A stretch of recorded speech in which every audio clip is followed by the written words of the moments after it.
Sir, ಉಪಚುನಾವಣೆಗೆ BJP ticket announce ಆಗೋಗಿದೆ, ಇನ್ನು ಕಾಂಗ್ರೆಸ್ನಲ್ಲಿ ಗೊಂದಲ ಹಂಗೆ ಮುಂದುವರೆದಿದೆ ಸರ್. ಎರಡನೇ ಅವರು ಪ್ರಪೋಸಲ್ ಕೊಟ್ಟಿದ್ದಾರೆ, ಅವರು ಅದಕ್ಕೆ ಅಭಿಪ್ರಾಯ ಕೂಡ ತಿಳಿಸಿದ್ದಾರೆ. ನೆಕ್ಸ್ಟ್ ನಾವು ಕ್ಯಾಬಿನೆಟಲ್ಲಿ ಚರ್ಚೆ ಮಾಡಬೇಕು, ಸಾಧಕ ಬಾಧಕಗಳೆಲ್ಲ ಚರ್ಚೆ ಮಾಡಬೇಕು. ಫೈನಾನ್ಷಿಯಲ್ ಕನ್ಸ್ಟೆಂಟ್ಸ್ ಎಷ್ಟಾಗ್ತದೆ, ಲ್ಯಾಂಡ್ ಅಕ್ವಿಷನ್ ಅದೆಲ್ಲ ನಮ್ಮ ಜವಾಬ್ದಾರಿ. ಅದು ಜಾಗದವೆಲ್ಲ ನಮ್ಮ ಮೇಲೆ ಕೊಟ್ಟಿದ್ದಾರೆ, ಅದೆಲ್ಲ ಅವ್ರು ಸ್ಟಡಿ ಮಾಡಬೇಕು. ಅವ್ರದ್ದು ಒಂದು ಸ್ಟಡಿ ಮಾಡಿ ಒಂದು ರಿಪೋರ್ಟ್ ಕೊಟ್ಟಿದ್ದಾರೆ.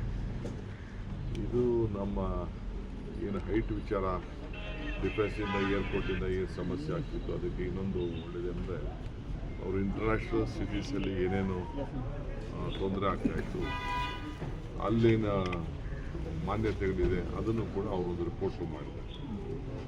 ಸೊ ಅದು ಒಂದು ಒಳ್ಳೆ ನಮಗೆ, ಯಾಕೆಂದರೆ ಇಡೀ ಕಂಟ್ರೀಲಿ, ಇಡೀ ಪ್ರಪಂಚದಲ್ಲೇ ಎಲ್ಲೆಲ್ಲಿ ಏನೇನು ಮಾನದಂಡ ಇದೆ ಅನ್ನೋದು ಕೂಡ ಅದೆಲ್ಲ ಕೂಡ ಅವರು ಒಂದು ರಿಪೋರ್ಟ್ ತರಿಸ್ಕೊಂಡು ತೀರ್ಮಾನ ಮಾಡ್ತೀವಿ ಅಂತ ಹೇಳಿದ್ದಾರೆ. ಸರ್, ಉಪಚುನಾವಣೆಗೆ ಸ್ವಲ್ಪ ದಿನ ಬಾಕಿ ಇದೆ. ಈಗ ಆಲ್ರೆಡಿ ಬಿಜೆಪಿಯವರು ಟಿಕೆಟ್ ಯಾರಿಗೆ ಕೊಡಬೇಕು ಅಂತ ಅಭ್ಯರ್ಥಿಗಳ ಘೋಷಣೆ ಆಗಿದೆ. ಕಾಂಗ್ರೆಸ್ ಇಂದ ಇನ್ನೂ ಚರ್ಚೆಯಲ್ಲೇ ಇದೆ. ನಿಮ್ಗೆ ಗೊತ್ತಿದೆ ಅಷ್ಟೇ, ನಾನಾಗಲೇ 2 ತಿಂಗಳಿಂದ ಎಲ್ಲ ರಿಪೋರ್ಟ್ಸು, ನನ್ನ ಸರ್ವೆ ರಿಪೋರ್ಟ್ಸು, ಬೂತ್ವಾರ್ ರಿಪೋರ್ಟ್ಸ್ ಎಲ್ಲ ನಾನು ತರಿಸಿದ್ದೀನಿ. 2 ಕ್ಷೇತ್ರದಲ್ಲೂ ತರಿಸಿದ್ದೀನಿ.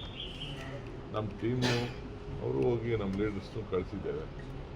ಅವ್ರ ಅಭಿಪ್ರಾಯಗಳನ್ನು ನಾನು ಕೊಟ್ಟಿದ್ದಾರೆ, ಏನೇನು ಅಭಿಪ್ರಾಯ ಕೊಟ್ಟಿದ್ದಾರೆ. ನಾನು ಕೆಲವರೆಲ್ಲ ಮಾತಾಡಿದ್ದೀನಿ. ಇನ್ನೊಂದು ರೌಂಡು ನಾಳೆ ನಾಡಿದ್ರಲ್ಲಿ ನಮ್ಮ AICC ಜನರಲ್ ಸೆಕ್ರೆಟರಿ ಅವರು ಬರ್ತಾ ಇದ್ದಾರೆ. ನಾನು ಚೀಫ್ ಮಿನಿಸ್ಟರ್ ಕೂಡ ಮಾತಾಡ್ತೀನಿ. ನಾನು 2 ಕ್ಷೇತ್ರ ಏನು ಮಾಡಬೇಕು ಅಂತೇಳಿ ನಾವು ಚರ್ಚೆ ಮಾಡಿದ್ವಿ. ಅದನ್ನು ನಾನೆಲ್ಲ ಹೇಳೋಕ್ಕಾಗಲ್ಲ. ಸೊ ಅಲ್ಟಿಮೇಟ್ಲಿ ನಾವು ಒಂದು ಒಮ್ಮತದ ಅಭಿಪ್ರಾಯನ, ಪಾರ್ಟಿ ಹಿತದೃಷ್ಟಿಯಿಂದ ಪಾರ್ಟಿ ಸೀಟ್ ಗೆಲ್ಲಬೇಕು, ಆ ಒಮ್ಮತದ ಅಭಿಪ್ರಾಯನ ನಾವು ಚೀಫ್ ಮಿನಿಸ್ಟರ್ ಇಬ್ಬರು ಸೇರಿ ನಮ್ಮ ಹೈಕಮಾಂಡ್ ಮುಂದೆ ಮಂಡಿಸ್ತೀವಿ, ರೆಕಮೆಂಡ್ ಮಾಡ್ತೀವಿ. ಆಮೇಲೆ ಅವ್ರು ಏನು ತೀರ್ಮಾನ ಮಾಡ್ತಾರೆ ಫೈನಲ್, AICC ಅಧ್ಯಕ್ಷರು, ಜನರಲ್ ಸೆಕ್ರೆಟರಿ ಅವರೆಲ್ಲ ಎಲೆಕ್ಷನ್ ಕಮಿಷನ್ ಆ ಪ್ರಕಾರ ಬಿಫಾರ್ಮ್ ಕುಟುಂಬಗಳಿಗೆ ಟಿಕೆಟ್ ಕೊಡ್ತೀರಾ ಅಂತ ಸರ್? ಕುಟುಂಬಗಳಿಗೆ ಟಿಕೆಟ್? ಕುಟುಂಬ ಪ್ರಶ್ನೆ ಇಲ್ಲಿ ಬರೋದಿಲ್ಲ. ಇದು ಕುಟುಂಬ ನಮಗೆ ಪಾರ್ಟಿ ಗೆಲ್ಲಬೇಕು. Party is important. ಪಾರ್ಟಿ ಏನು ಹೇಳ್ತದೆ ಆ ರೀತಿ ಪಾರ್ಟಿ ಗೆಲ್ಲಕ್ಕೆ ಏನು ಅಂತೇಳಿ. ಏಕೆಂದರೆ ಅದೊಂದು ದೊಡ್ಡ ಮುಖಂಡಗಳ ಸೀಟ್, ಅದು ಮಾಜಿ ಮಂತ್ರಿಗಳ ಸೀಟ್, ವೀರಶೈವ ಮಹಾಧ್ಯಕ್ಷರ ಸೀಟ್ ಇದೆ. ರಿಪರ್ಕೇಷನ್ಸ್ ಕೂಡ ಇದೆ. ಮೈನಾರಿಟೀಸು ನಮಗೆ ಭಾಳ ಇಂಪಾರ್ಟೆಂಟ್ ಇದೆ. ಅವರು ಮೊದಲಿಂದ ಸಪೋರ್ಟ್ ಮಾಡ್ಕೊಂಡು ಬಂದಿದ್ದಾರೆ. ಅವ್ರದ್ದು ಏನು ಕ್ಲೇಮ್ ಇದೆ, ಅಲ್ಲೂ ಬೇರೆ ಕಡೆ ಅಲ್ಲೂ ಬೇರೆ ಕ್ಲೈಮ್ಸ್ ಇದೆ. ನಾವು ಅದನ್ನೆಲ್ಲ ಕೂತ್ಕೊಂಡು ಸಂಜಾಯಿಷಿ ಮಾಡಿ ಆಸೆ ಪಡೋದ್ರ ತಪ್ಪೇನಿಲ್ಲ.